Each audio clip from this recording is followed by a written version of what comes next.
it's Messi! It is the cleanest of clean finishes from the best on the planet. It's time for the biggest sports stories. Liverpool, the champions of Europe, are top of the world. The biggest interviews. That such a great spectacle is ruined by such thuggish behavior. And all the analysis right here. He's the one player that has the arrogance to think that he can play in any stadium in the world and any pitch in the world in front of any player in the world and take them on. Every weekday, it's my sport, it's your sport. It's ZiFM Sport. Let's join the team for the biggest show in the world of sport on ZiFM Stereo. My station, your station. Fire Friday, Party Friday, call it whatever you will, but we here at ZiFM Sport are calling it Big Football Friday. And here's the reason why. We're camping out in the beautiful game for the duration of the show. The front end of the show is headlined by Zimbabwe's participation at the CHAN 2021 Championships, which are being played in Cameroon, and our very own Warriors will be participating in the opening game of the tournament tomorrow afternoon. We preview that game in the company of former Warriors striker Alois Munjira. Also joining us, no doubt he'll have his voice heard, especially in the second half of the show where his beloved Liverpool take on Manchester United, is Barry Menandi. That is the big game in Europe. What's at stake? The team that wins sees themselves sitting comfortably at the top of the English Premier League and with a chance to go all the way in season 2020, season 2021. My name is Mike Madoda. Our producer is Sean Tafirinyika, and what an exciting show it promises to be. That's why we start with our power play, and today we call upon Black Coffee and Usher. This one's called La La La. The Home Front. Local sports news and analysis. Don't forget, you can catch us online on every single platform, guaranteed. We will be there at ZiFM Sport is the universal handle that you need to follow to stay updated as to what's happening in the world of sport. And also, we're very interactive, so we want to hear your opinion as well. And you can get hold of us in our individual capacities at Mike Madoda, at Sean Tafirinyika, at Tatinda Ziambi, at Gazaman14 for Alois Munjira, and then I'm on at Barry Menandi. Right, let's dive into our local sports news roundup, starting with golf, where seasoned golf coach Roger Bayless has tipped upcoming Zimbabwe junior golfer Keegan Schutt as a future prospect for golf in Zimbabwe. Schutt recently joined Kinako Golf Academy in South Africa, where he has been doing well in junior tournaments. The 14-year-old was groomed at Bayless's Chapman-based Ledbetter Golf Academy, and the youngster is a junior national team player who will be part of the All-Africa Junior Championships to be played in Egypt in April. Let me tell you what, here on ZiFM Sport, we've got an eye for a good thing. Many times Alois has given us a good pick of a player to watch. Mike gave us a good pick many years ago of Lionel Messi. We're picking Keegan Schutt to be a great thing in the world of golf. Mark our words. On to athletics, where Olympic hopeful Ngoni Makusha's 1-month training camp at the High Performance Center in Pretoria appears to have raised his confidence as he is looking forward to competition with a positive mind. Makusha took his training to South Africa in an effort to increase his chances of making the times for the rescheduled Tokyo 2020 Olympics. The athlete said apart from the experience gained from South Africa's top athletics coach Thabo Matebedi and his training partner Sinesipho Matebedi, the environment has been key in motivating him since he was just focusing on training without much distraction. Let's wrap it up in the pool with some swimming news, where the National Senior Swimming Championships that were scheduled for next month have been indefinitely postponed due to the prevailing circumstances. Harare was supposed to host a national meet that was scheduled for the 18th to the 22nd of February at Les Brown. Now, Tracy Dorman, who is the chairperson of the National Swimming Association, said with the suspension of sporting activities in the country, swimmers will not have enough time to prepare for the nationals, and new dates will depend on whether sport is allowed to resume at the end of January. Hi, I'm Warriors coach Zdravko Logarušić, and you are listening to ZiFM Sport. Sports with a difference.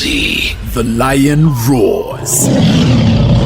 The warrior beats his drum. Battle lines are drawn in the jungles of Cameroon. It's your Chan 2021 report on ZiFM Sport. Baya Wabaya, the rallying cry of the Warriors whenever we go into battle. And what a big battle it promises to be tomorrow afternoon as the Warriors lay siege to Yaoundé with one goal in mind. That is to bring back the pelt of the indomitable lion. We've done it before at the National Sports Stadium. I'm sure we can do it again in the jungles of Cameroon. The question is, do the boys have the heart? Do they have the skill? And does Logarosic have the tactics to help us answer those questions and others? We have Alois Munjira and Barry Manandi here at ZiFM Sport. Talking of Logarosic, he's claiming that the Warriors can defy all the odds to have a good showing at the 2021 African Nations Championships. The veteran tactician who's led Sudan at the same tournament before is positive that his team can shake off their coronavirus-induced rust to pull a shock in Group A. The Warriors take on the host Cameroon in the curtain raiser of Chan at the Amadou Ahidjo Stadium in Yaoundé. Kickoff time 6 p.m. Let's hear from Logarosic. The point is, we are happy we're gonna kick ball again. 10 days was very difficult for all of us, and then we are coming in Cameroon with about 12 trainings. With 12 trainings to put all year what we didn't work to put in 12 trainings, very difficult.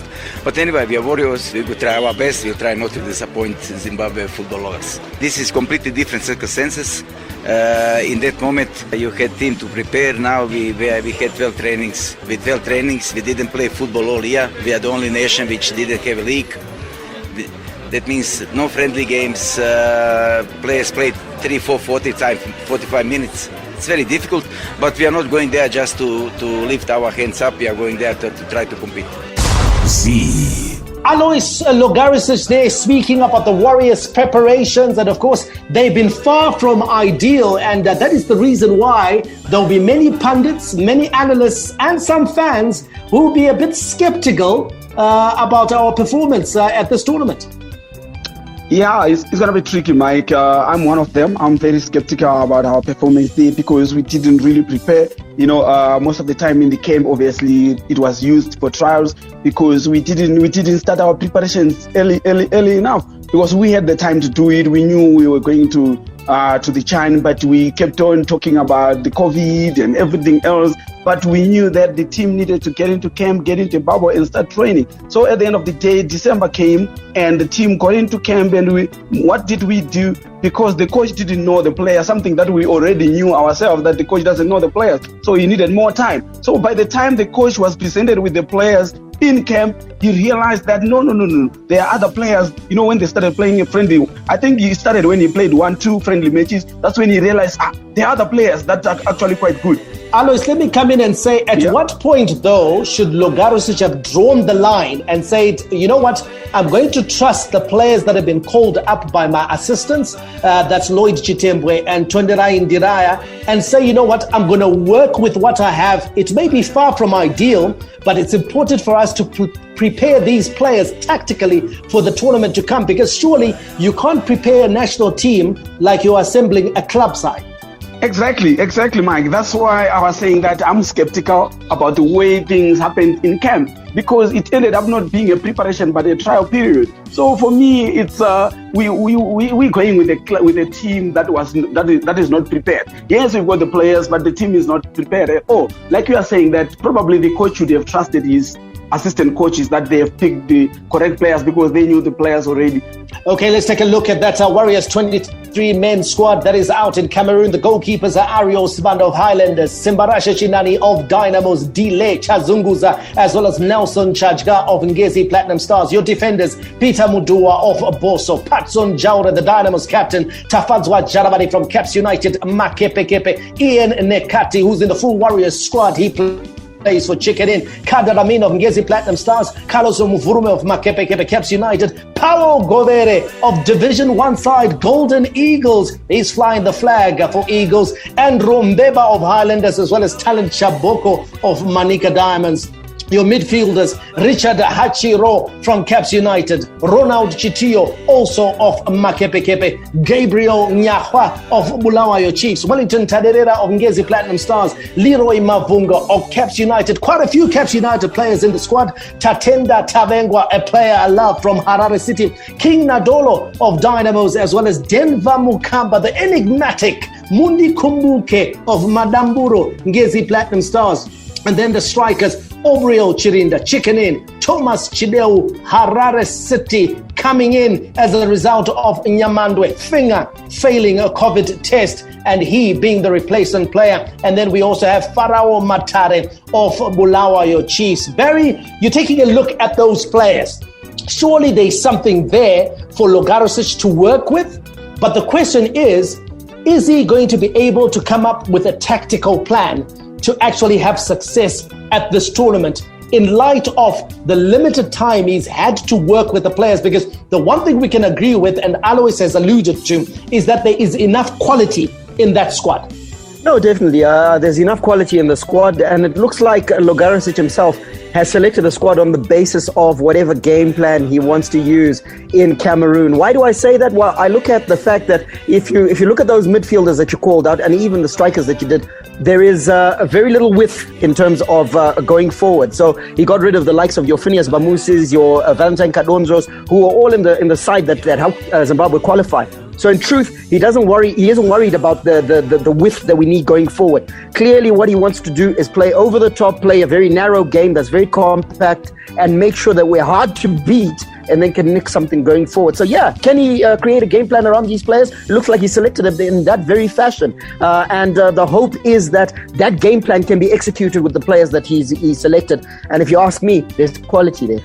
Well, Barry, would this work in our favor? The fact that we are playing Cameroon, I know they're the hosts, and so there is pressure that comes with you playing the host in the opening game. And we are told that they're going to have, I think, 25% of the stadium. They're going to allow 25% of the stadium to be, of course, patronized by fans. So there could be anything between 15 to 20,000 fans in that stadium, who, of course, will be baying for blood and supporting their home side. But if we take a look at Cameroon, in the 3 friendly matches that they've played in the lead up to this tournament, they haven't won any. They've actually lost a couple. They played Uganda, had a 1-1 draw, played Niger, they lost 2-1, played Zambia, lost 2-0. Will this give us hope? Will this give Logarosic a bit of confidence? We'll take hope from wherever it comes from. Now, the danger is this, Mike. Because of the preparatory period that you and Alois so eloquently discussed, we don't know what to expect from the Zimbabwe side. Because, yes, we've seen them in friendly matches against local sides, but those local sides hadn't had a kick in anger for nigh on 9 months. In fact, no, more than 9 months, because it was nearly 12 months in some instances, because the last time they played was in December. So, consequently, we don't know what to expect from Zimbabwe. But if we look at those results that you just run through, that Cameroon has been beaten by other sides, there is a good chance that we've got at least a chance in this game.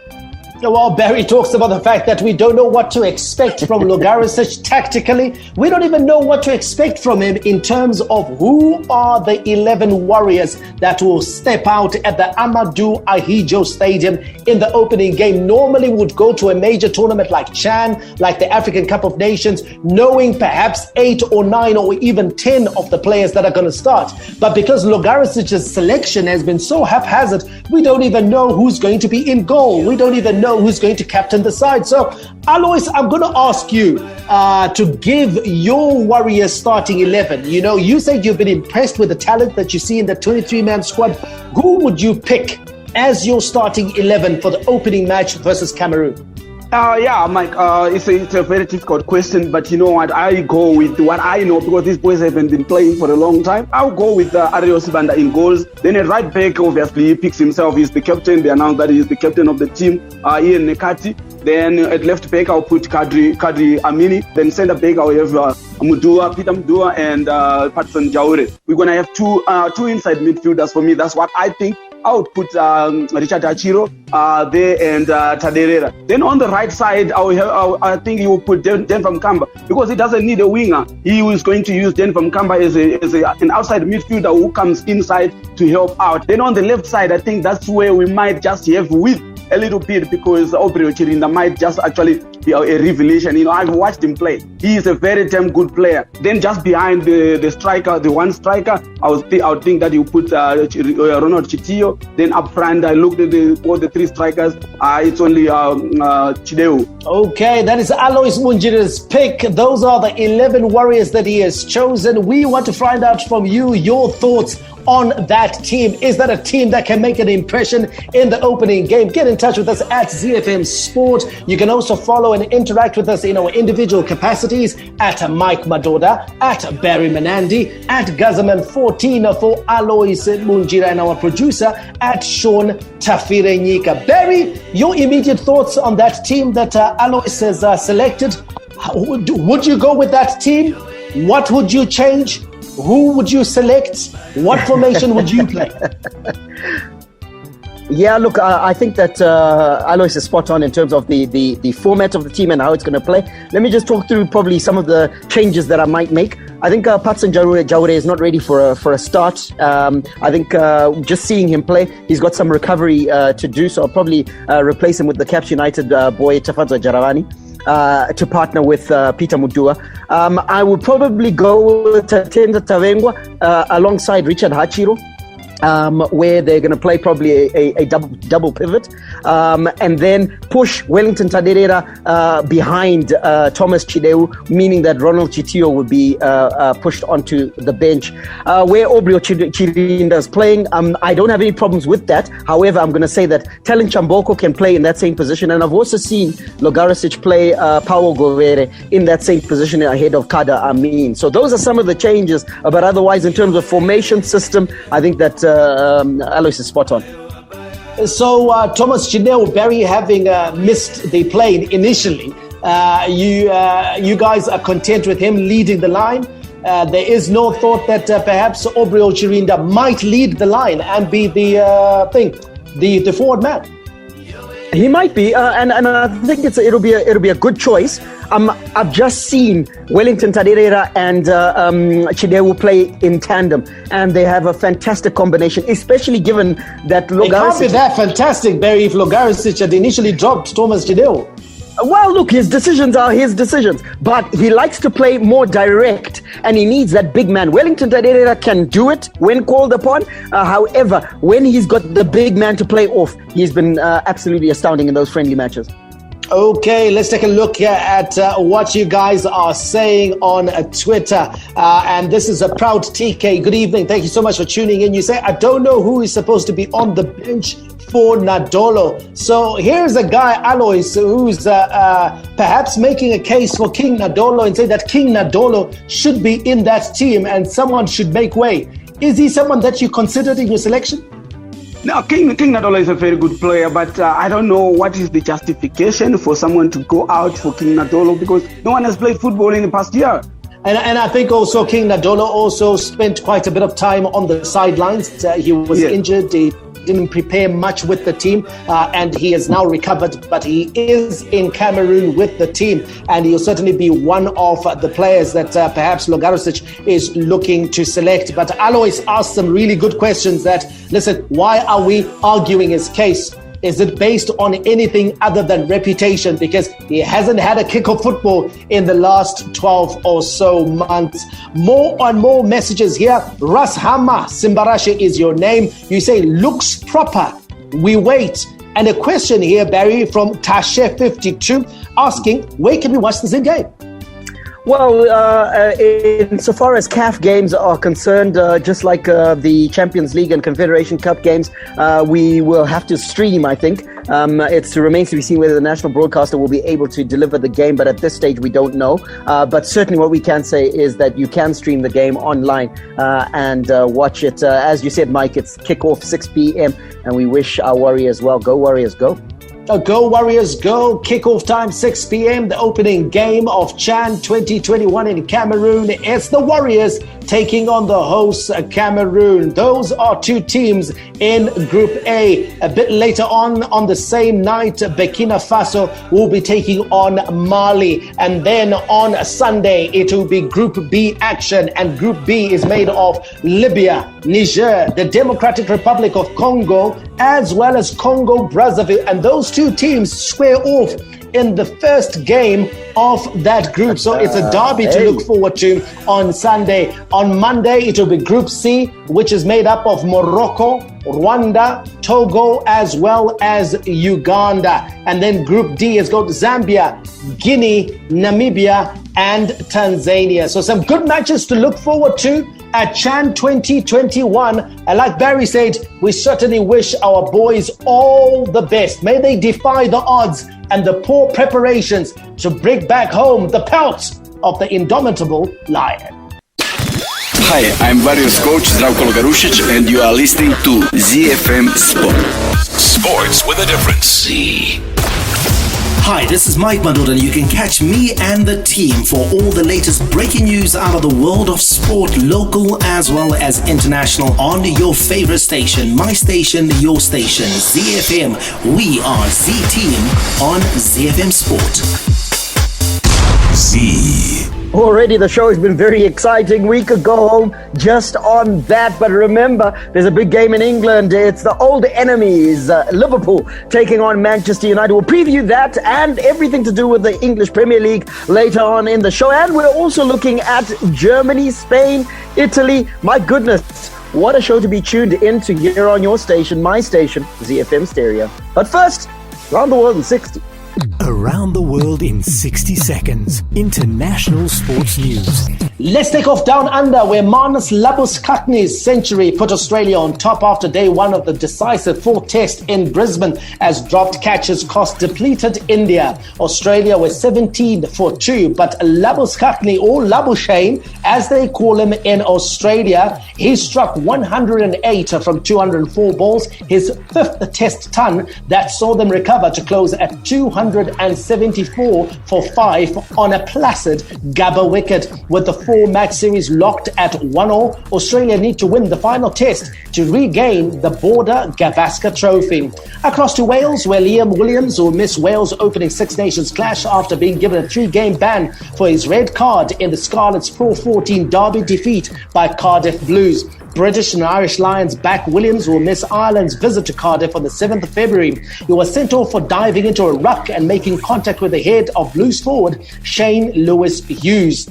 And we touch down in Japan, where organizers of the rearranged Tokyo Olympic and Paralympic Games insist they have never discussed a further postponement despite surging coronavirus infections across Japan. The spokesperson for Tokyo 2020, as it will still be called in 2021, Masa Takaya, says he remains confident the first postponed games will be delivered beginning July 23, despite speculation of another postponement or cancellation. Japan widened its coronavirus state of emergency on Wednesday and temporarily banned all foreign nationals from entering the country.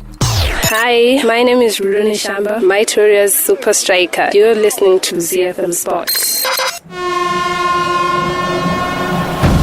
The Nerazzurri, the Black and Blues, Inter Milan. It's Romelu Lukaku, and it was never in doubt.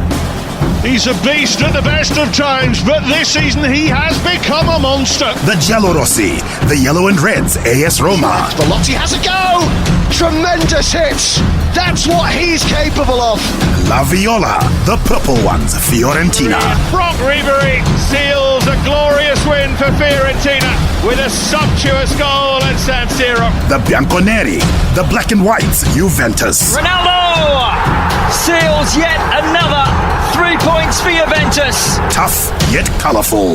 The best of Italian football on Z.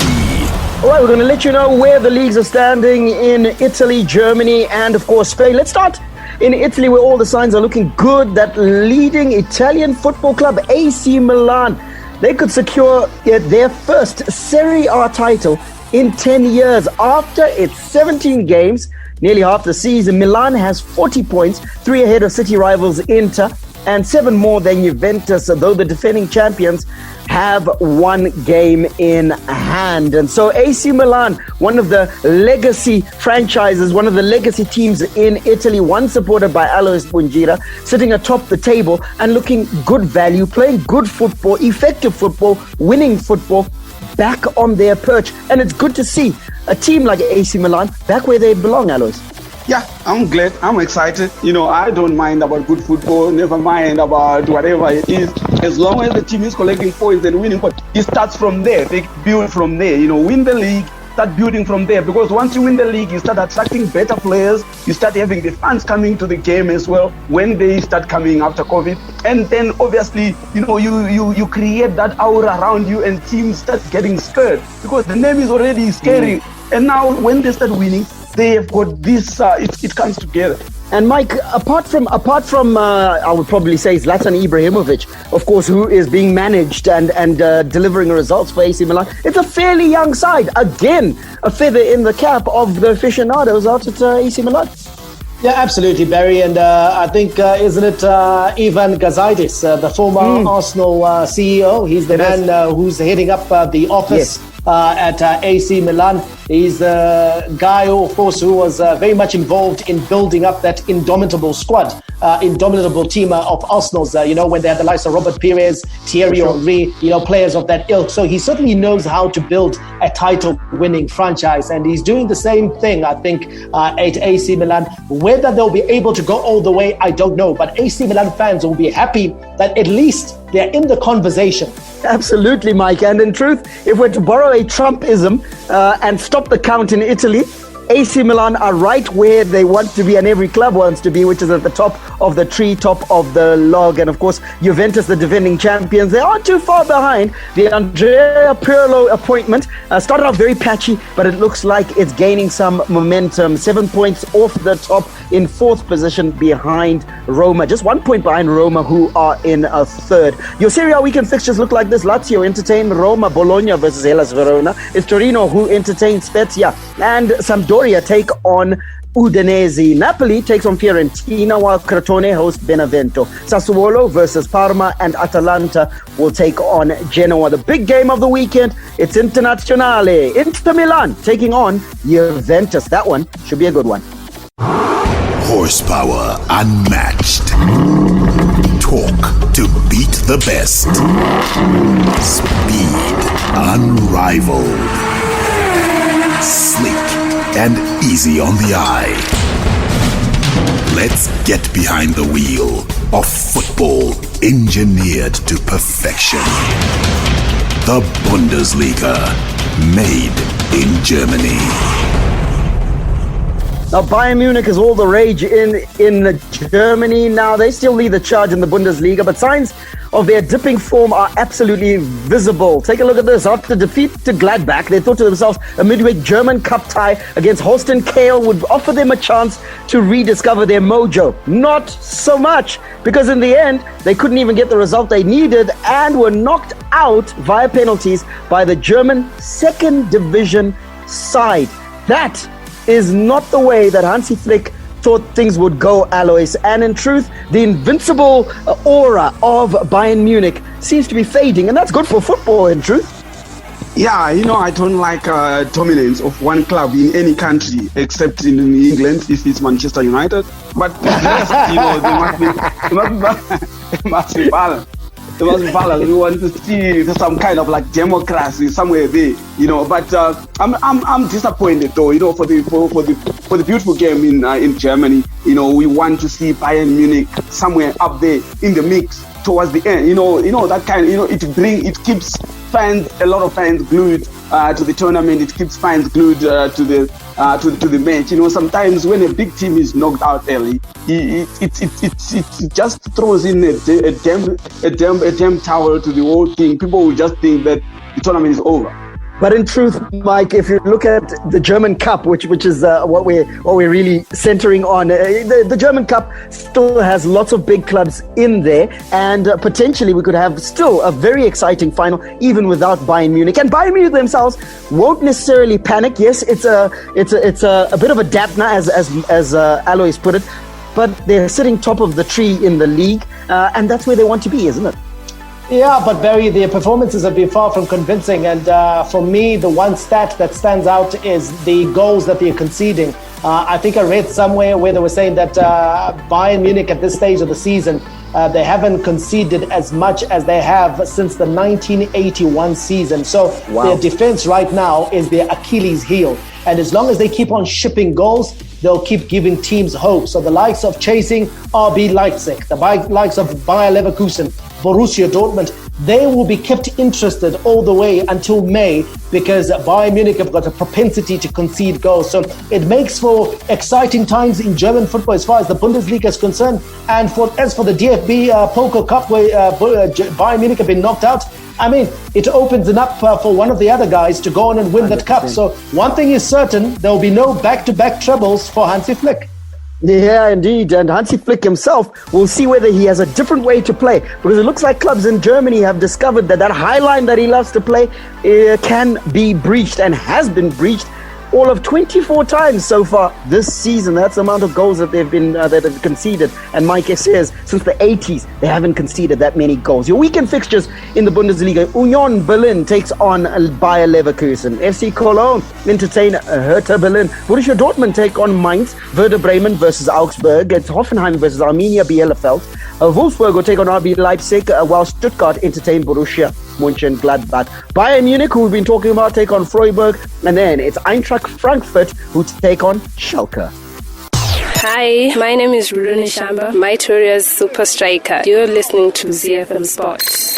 The league that makes football oh so beautiful, where artistry and strokes of genius are the order of any day, where the game is played with a smile and the little master creates his magic. It's Lionel Messi! All the news from the Spanish La Liga on ZiFM Sport. The goal the world wants it! We're in Spain first, but no doubt many of you are waiting for the preview of that big game in England, where United make the short trip into Merseyside to take on champions Liverpool at Anfield. That is coming in just a couple of minutes' time. But before that, let's just take a brief look at what's happening in Spain, where Atletico Madrid is the front runner in the La Liga title race this season. And recently, they opened up a 4-point gap at the top of the table after defeating Sevilla 2-0 on Tuesday. They also have 2 games in hand. And Alois, you've got to say that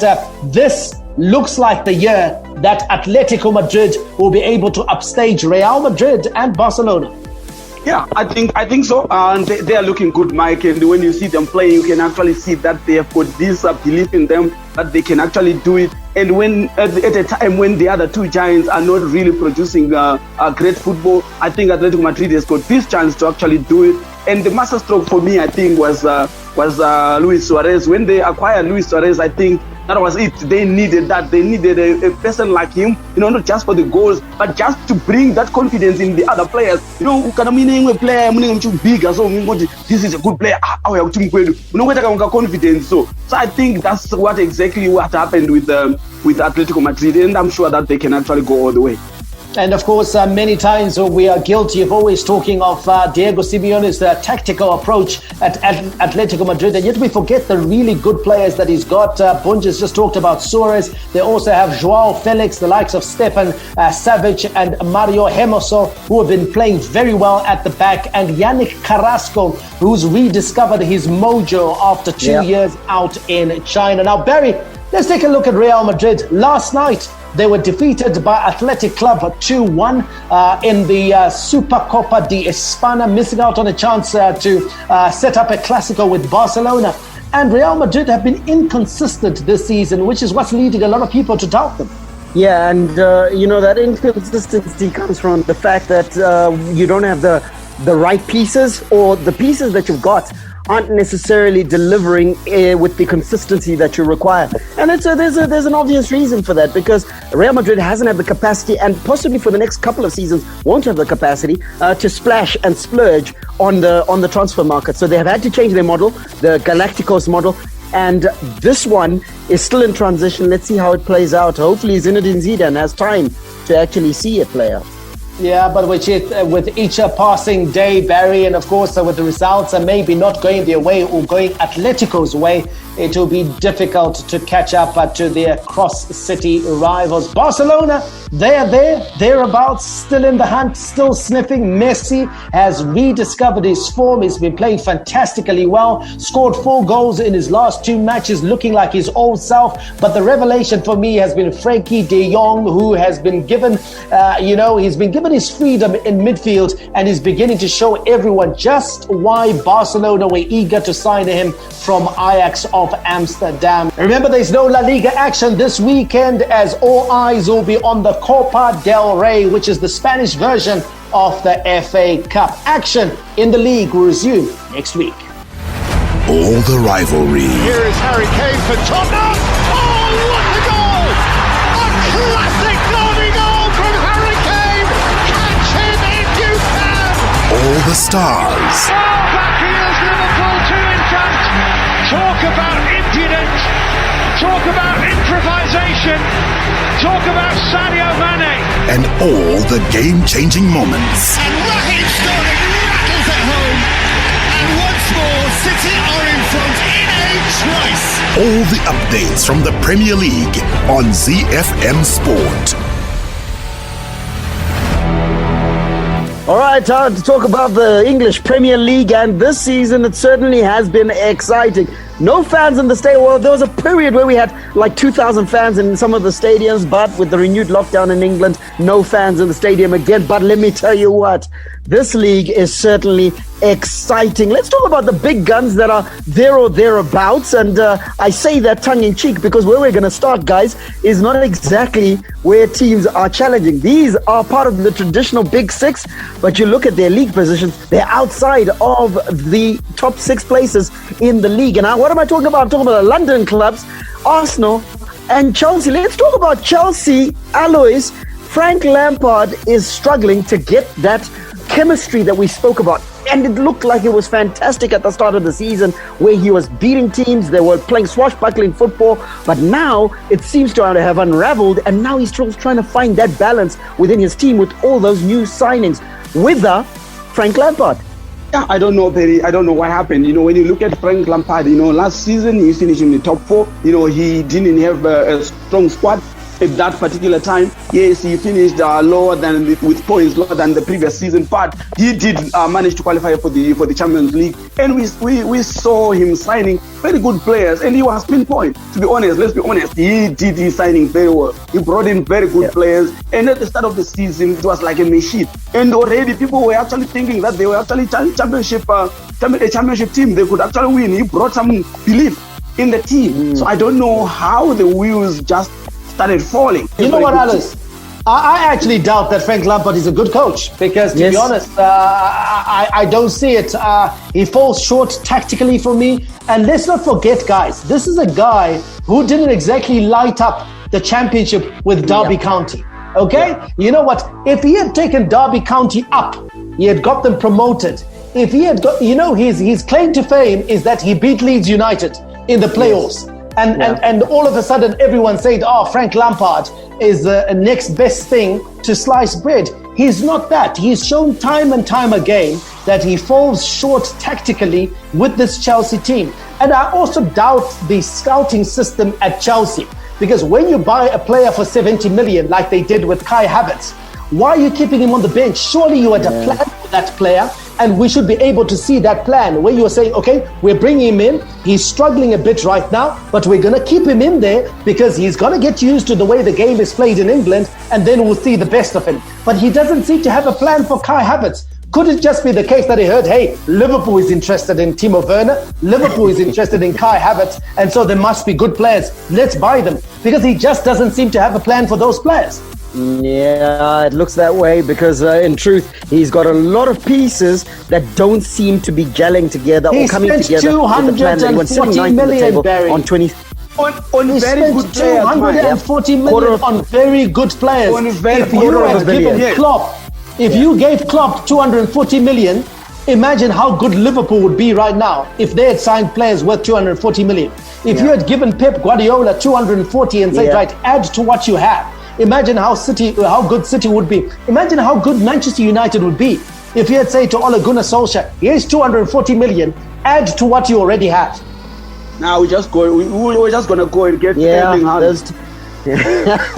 Those teams would look absolutely formidable. And let's be fair, Chelsea looked that way on paper before a ball was kicked. Now they're sitting in ninth. They are 6 points off the top four, because in truth, realistically, I think that a top four finish is the only thing that they can push for. The other one that has been struggling and has found a recent amount of form is Arsenal under Mikel Arteta. Another one we were concerned about. We are concerned that his job was at risk, Alois, but he seems, with 4 wins on the spin and 1 draw in all competitions, I think he's found a way to get this team. My hat off to the Arsenal management or whoever makes the decision for not doing a rash decision. If they had followed what their own fans were now saying, it was going to be a disaster. But then they were calm. They actually managed to actually be patient with him, because when he came on, we saw what he can do last season. The team transformed. They started playing good football,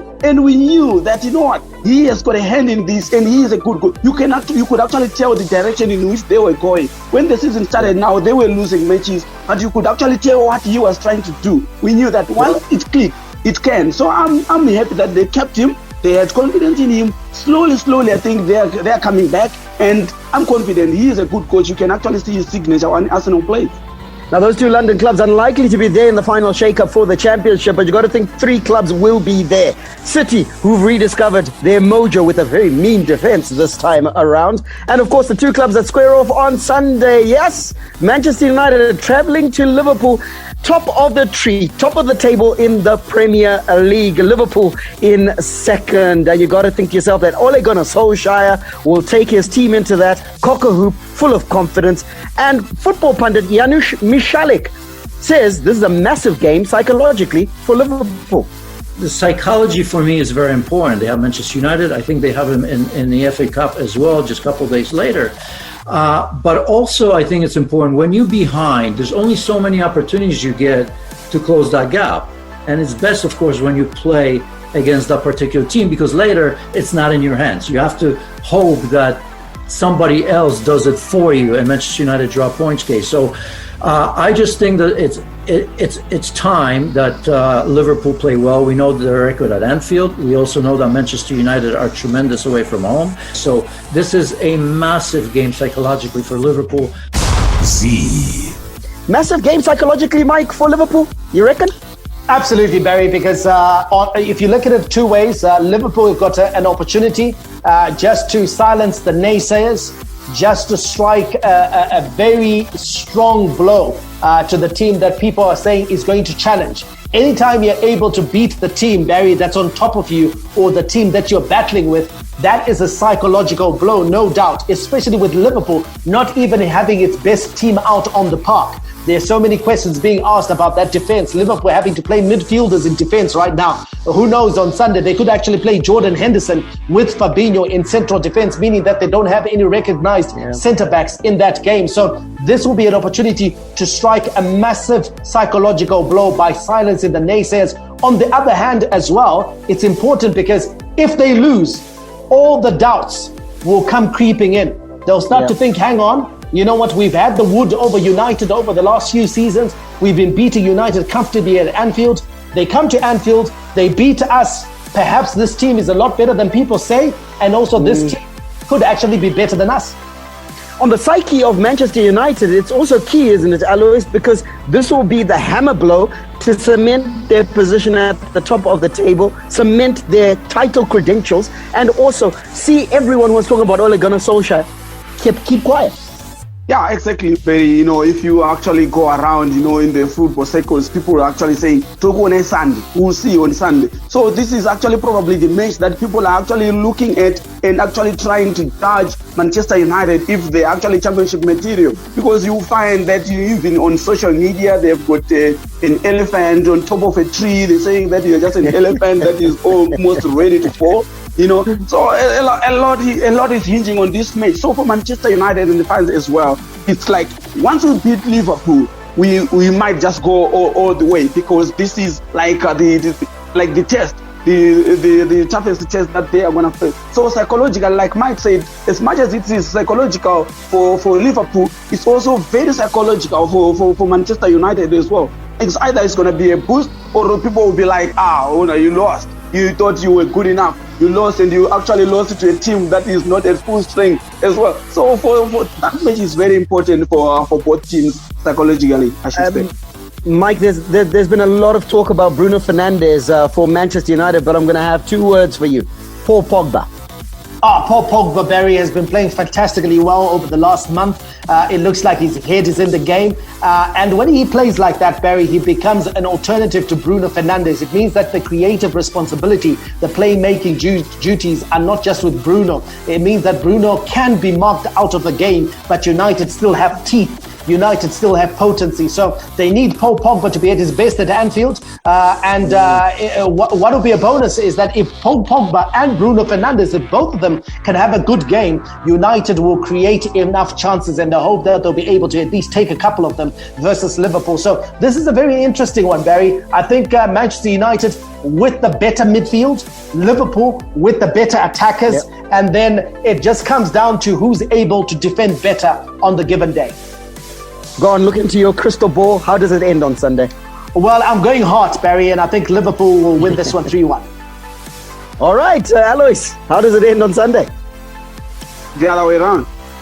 3-1 to Manchester United. And it's all hot. It's all hot. Make a note. We didn't say brain. This is hot. Yes. This is hot. This is what I want to happen. So I don't want funny fans tweeting me and saying to us, my Kakati, Liverpool, you know, we got 3-1.